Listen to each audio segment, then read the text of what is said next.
بسم اللہ الرحمن الرحیم۔ السلام علیکم ورحمۃ اللہ وبرکاتہ۔ حضرت موسیٰ علیہ السلام کی ولادت سے پہلے فرعون نے خواب دیکھا کہ بیت المقدس کی طرف سے ایک آگ آئی اور مصر کے تمام قبطیوں کے گھر جلا گئی، لیکن بنو اسرائیل کے گھر کو کوئی نقصان نہیں پہنچا۔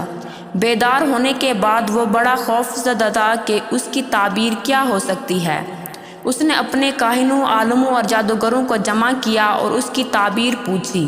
انہوں نے کہا کہ اس خواب کی تعبیر یہ ہے کہ بنو اسرائیل میں ایک ایسا لڑکا پیدا ہوگا جو اس کے ہاتھوں اہل مصر قبطی تباہ ہو جائیں گے۔ چنانچہ فرعون نے اسی وقت بنو اسرائیل کے لڑکوں کو قتل کرنے اور لڑکیوں کو زندہ چھوڑنے کا حکم جاری کر دیا، لیکن تقدیر کے آگے تدبیر نہیں چلتی۔ فرعون اپنے خواب کی وجہ سے بہت زیادہ خوف زدہ تھا۔ اسے اپنی حکومت کے زوال کا خطرہ تھا، اس لیے اس نے ہر ممکن کوشش کی کہ بنو اسرائیل میں کوئی ایسا لڑکا پیدا ہی نہ ہو جو میری حکومت کے زوال کا سبب بنے۔ اس نے کچھ مردوں اور عورتوں کی یہ ذمہ داری لگا دی کہ بنو اسرائیل کی عورتوں میں سے جو بھی امید سے ہو اس کے پاس جائیں اور پیدا ہونے والے بچے کے بارے میں معلومات رکھیں۔ اگر لڑکا پیدا ہو تو اسے قتل کر دیں اور لڑکی ہو تو اسے باقی رہنے دیں۔ حضرت موسیٰ علیہ السلام کی ولادت بھی اسی سال ہوئی جس سال بچے قتل کیے جا رہے تھے۔ آپ علیہ السلام کی والدہ حمل کے دنوں میں بڑی فکر مند ہوئی اور انہوں نے حمل کے ابتدائی ایام ہی سے بہت احتیاط کی کہ کہیں حمل کی علامات ظاہر نہ ہوں اور دوسروں کو علم نہ ہو جائے۔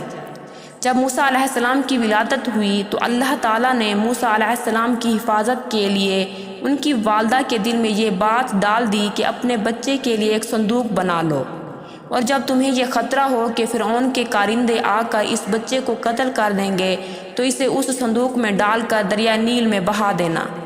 ہمارا آپ سے وعدہ ہے کہ ہم اس بچے کو واپس آپ کے پاس لوٹا دیں گے اور اسے اپنا رسول منتخب فرمائیں گے۔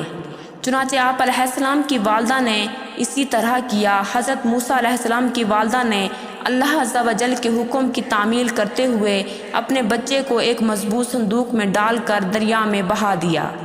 جب وہ صندوق فرعون کے محل کے قریب سے گزرا تو شاہی خادموں نے اس صندوق کو دریا سے نکال کر شاہی محل میں فرعون کی بیوی آسیہ کے سامنے پیش کر دیا۔ فرعون کی بیوی آسیہ نے جب صندوق کھولا اور کپڑے میں لپٹے ہوئے حضرت موسیٰ علیہ السلام کا معصوم چہرہ نظر آیا اور اس کے دل میں آپ علیہ السلام کے شدید محبت پیدا ہو گئی۔ اس نے فرعون سے کہا، یہ تو بہت ہی پیارا بچہ ہے، یہ تو میری اور آپ کی آنکھوں کی ٹھنڈک ہے، اس لیے کسی دوسرے بچوں کی طرح قتل نہ کیا جائے۔ بہت ممکن ہے کہ یہ بچہ ہمیں کوئی فائدہ پہنچائے یا ہم اسے اپنا بیٹا بنا لیں۔ فرعون نے جب اس معصوم اور خوبصورت بچے کو دیکھا تو فوراً چونک پڑا کہ کہیں یہ وہی اسرائیلی بچہ نہ ہو جو میری حکومت کے زوال کا سبب بنے۔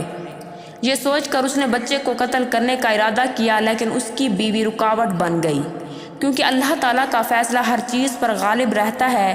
حضرت موسیٰ علیہ السلام کی والدہ نے جب آپ علیہ السلام کو صندوق میں بند کر کے دریا میں بہا دیا تو اپنی بیٹی موسیٰ علیہ السلام کے بہن کو خبر گیری کے لیے ان کے پیچھے روانہ کیا۔ شہر میں بچوں کو دودھ پلانے والی جتنی بھی دائیاں تھیں سب کو بچہ پیش کیا گیا کہ اسے دودھ پلاؤ۔ ہر ایک نے بڑی محبت اور پیار سے بچے کو دودھ پلانا چاہا، لیکن اللہ تعالیٰ کے حکم سے حضرت موسیٰ علیہ السلام نے کسی بھی دایا کے دودھ کا ایک گھونٹ بھی نہ پیا۔ اللہ تعالیٰ کو یہی منظور تھا کہ اس کا نبی اپنی والدہ کے سوا کسی اور کا دودھ نہ پیے، اور اس میں یہ مصلحت بھی تھی کہ اس بہانے آپ علیہ السلام اپنی والدہ تک پہنچ جائیں۔ جب حضرت موسیٰ علیہ السلام نے کسی بھی دایا کا دودھ نہ پیا تو آپ علیہ السلام کی بہن نے آگے بڑھ کر کہا، مجھے ایک دایا کا پتہ معلوم ہے، ممکن ہے کہ بچہ اس کا دودھ پی لے، اور وہ لوگ بھی بڑے اچھے ہیں۔ محل والوں نے فوراً اس دایا آپ علیہ السلام کی والدہ کو بلوا لیا۔